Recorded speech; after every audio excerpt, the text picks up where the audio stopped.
বন্ধুরা, টাইটানিক সিনেমার সেই বিশাল জাহাজটির কথা মনে আছে, যেটা দেখে সবার চোখ কপালে উঠেছিল? কিন্তু বিশ্বাস করুন, আজকের দিনের একটা সুপার ট্যাঙ্কারের পাশে টাইটানিককে একটা সাধারণ নৌকার মতো মনে হবে। টাইটানিক লম্বায় ছিল মাত্র 269 মিটার, আর একটি সুপার ট্যাঙ্কার লম্বায় 458 মিটার, যা টাইটানিকের প্রায় দ্বিগুণ।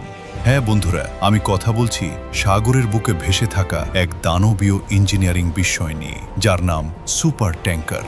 এই একটা জাহাজ প্রায় 2 মিলিয়ন বা 20 লক্ষ ব্যারেল অপরিশোধিত তেল মানে ক্রুড অয়েল বহন করতে পারে। কিন্তু বন্ধুরা, আসল রহস্য অন্য জায়গায়। এই জাহাজগুলো আসলে একটা ভাসমান বোমা। সামান্য একটু ভুল আর কয়েক সেকেন্ডের মধ্যে পুরো জাহাজটি বিস্ফোরণে উড়ে যেতে পারে। তাহলে কিভাবে হাজার হাজার টন দাহ্য তেল নিয়ে এই দানবীয় জাহাজগুলো দিনের পর দিন উত্তাল সমুদ্র পাড়ি দেয়? কিভাবে এর ভেতরে তেল ভরা হয়, আর কেনই বা জাহাজগুলো মাঝ সমুদ্রে উল্টে যায় না? আজকের ভিডিওতে আমরা এই ইঞ্জিনিয়ারিং বিস্ময়ের ভেতরের সেই সব গোপন মেকানিজম দেখব, যা আপনি আগে কখনো শোনেননি।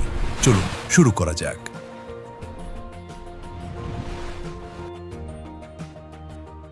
প্রথমে আমাদের মনে হতে পারে তেল নেওয়ার জন্য জাহাজের ভেতরে নিশ্চয়ই একটা বিশাল বড় ট্যাঙ্ক বা ফাঁকা জায়গা আছে, তাই না? যেমনটা আমরা তেলের লরিতে দেখি। কিন্তু বাস্তবে যদি জাহাজের ভেতরে শুধু একটা বড় ট্যাঙ্ক থাকতো, তাহলে জাহাজটি বন্দর ছাড়ার আগেই ডুবে যেতে। কিন্তু কেন? একে বলা হয় ফ্রি সারফেস ইফেক্ট। ব্যাপারটা খুব সহজ। ধরুন আপনি একটা অর্ধপূর্ণ পানির বোতল হাতে নিয়ে দৌড়াচ্ছেন। দেখবেন বোতলের পানি প্রচণ্ড নড়াচড়া করছে এবং আপনার হাতকে ধাক্কা দিচ্ছে। ঠিক একইভাবে সমুদ্রের ঢেউয়ে জাহাজ যখন একটু কাত হয়, তখন ভেতরের হাজার হাজার টন তেলও এই দিক সেই দিক ছুটাছুটি করে।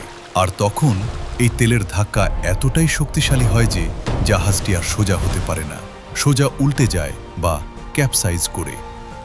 এই সমস্যা সমাধানের জন্য ইঞ্জিনিয়াররা দারুণ এক বুদ্ধি বের করলেন। তারা জাহাজের ভেতরে একটা বড় ট্যাঙ্কের বদলে সেটাকে অনেকগুলো ছোট ছোট ট্যাঙ্কে ভাগ করে দিলেন। সাধারণত একটি সুপার ট্যাঙ্কারে 12 থেকে 15টি আলাদা কার্গো ট্যাঙ্ক থাকে। এর ফলে তেল আর পাগলের মতো ছুটোছুটি করতে পারে না, আর জাহাজও থাকে একদম স্টেবল। আচ্ছা, জাহাজ তো স্টেবল হলো, কিন্তু ভাবুন তো, যদি সমুদ্রের মাঝখানে বিশাল কোনো বরফ বা পাথরের সাথে ধাক্কা লেগে জাহাজের তলায় ফুটো হয়ে যায়। ইতিহাসে ঠিক এমনটাই ঘটেছিল 1989 সালে, যখন এক্সন ভালদেজ নামের বিশাল ট্যাঙ্কার জাহাজটি আলাস্কায় দুর্ঘটনার কবলে পড়ে। মুহূর্তের মধ্যে প্রায় 4,20,00,000 লিটার অপরিশোধিত তেল সাগরে ছড়িয়ে পড়ে। নীল সমুদ্র পরিণত হয় কালো মৃত্যুপুরীতে। এই তেল পানির ওপরে এতটাই মোটা আস্তরণ তৈরি করেছিল যে নিচে সূর্যের আলো আর অক্সিজেন ঢোকাই বন্ধ হয়ে যায়। ফলে হাজার হাজার সামুদ্রিক পাখি, সিল মাছ আর জলজ প্রাণী দম বন্ধ হয়ে মারা যায়। সেই বিষাক্ত তেলের প্রভাব কাটিয়ে উঠতে প্রকৃতির কয়েক যুগ সময় লেগে গিয়েছিল।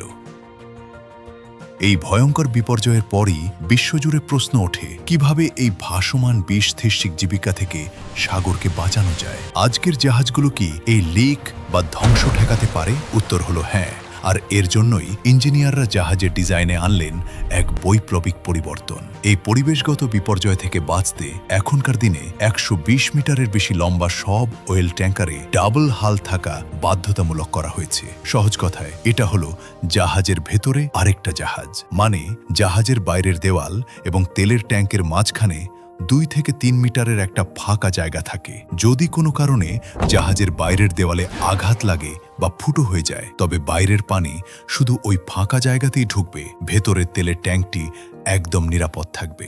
আর জানেন কি, তেলের ট্যাঙ্কগুলোর মাঝখানেও কফার ড্যাম নামে ছোট ছোট ফাঁকা জায়গা রাখা হয়। এটা অনেকটা সেফটি জোনের মতো কাজ করে, যাতে এক ট্যাঙ্কের লিক অন্য ট্যাঙ্কের সাথে মিশে না যায় বা কোনো কেমিক্যাল রিঅ্যাকশন না ঘটে। এখন একটা মজার ব্যাপার বলি, জাহাজ যখন তেল নামিয়ে খালি হয়ে যায়, তখন কি এটা হালকা হয়ে যায়? অবশ্যই। আর এটাই হলো বিপদ। খালি জাহাজ পানির ওপরে এত বেশি ভেসে থাকে যে ঢেউয়ের ধাক্কা এটা খালনা নৌকার মতো দুলতে থাকে। প্রোপেলার বা পাখা পানির ওপরে উঠে আসে, ফলে জাহাজ চালানো অসম্ভব হয়ে পড়ে। তখন জাহাজকে ভারী করার জন্য ওই ডাবল হালের মাঝখানের ফাঁকা জায়গায় সমুদ্রের পানি পাম্প করে ঢোকানো হয়। এই পানি ভর্তি ট্যাঙ্কগুলোকে বলা হয় ওয়াটার ব্যালেন্স ট্যাঙ্ক। এই পানি জাহাজকে ভারী করে ডুবিয়ে রাখে যাতে জাহাজ স্টেবিলিটি পায়। তবে এখানেও একটা কিন্তু আছে। এক দেশের সমুদ্রের পানি অন্য দেশে ফেললে ক্ষতিকর ব্যাকটেরিয়া ছড়িয়ে পড়তে পারে। তাই এই পানি ফেলার আগে জাহাজের ভেতরেই সেটাকে ট্রিটমেন্ট বা শোধন করা হয়, তারপর সাগরে ফেলা হয়। সবকিছু তো ঠিকঠাক, তেল আছে, সুরক্ষা আছে, কিন্তু বন্ধুরা, আমরা কি ভুলে যাচ্ছি যে এই জাহাজে আসলে 20 লক্ষ ব্যারেল বারুদ আছে? ট্যাঙ্কের ভেতরে তেলের নড়াচড়ায় প্রচুর দাহ্য গ্যাস তৈরি হয়। সামান্য একটা ইলেকট্রিক স্পার্ক বা ঘর্ষণ পুরো জাহাজ পুড়ে ছাই হয়ে যেতে পারে।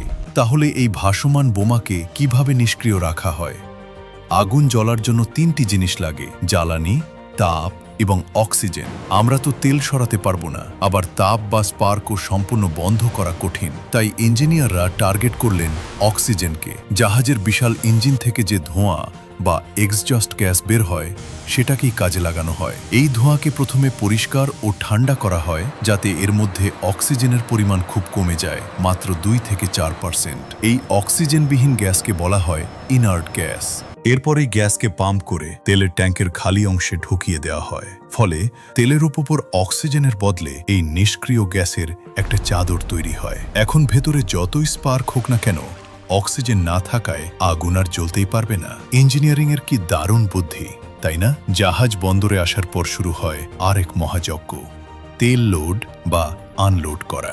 ডেকের উপরে তাকালে আপনি অজস্র পাইপের এক জঙ্গল দেখতে পাবেন।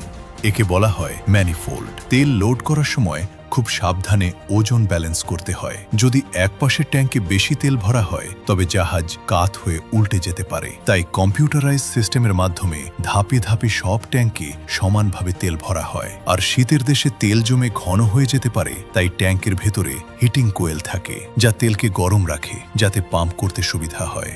এই বিশাল সুপার ট্যাঙ্কারগুলো আছে বলেই আজ পৃথিবীর এক প্রান্তের তেল অন্য প্রান্তে পৌঁছে যাচ্ছে। আমাদের গাড়ি চলছে, কলকারখানা চলছে। বাইরে থেকে একে শুধু একটা লোহার বাক্স মনে হলেও এর ভেতরে লুকিয়ে আছে বিজ্ঞানের এক অবিশ্বাস্য প্রয়োগ। বন্ধুরা, আজকের এই ভিডিওটি কেমন লাগলো কমেন্টে জানান। আর আপনারা যদি জানতে চান সমুদ্রের মাঝখানে নাবিকরা কিভাবে জীবন কাটায়, তাহলে কমেন্টে লিখুন লাইফ অ্যাট সি। দেখা হবে পরের ভিডিওতে। ততক্ষণ পর্যন্ত কিপ এক্সপ্লোরিং।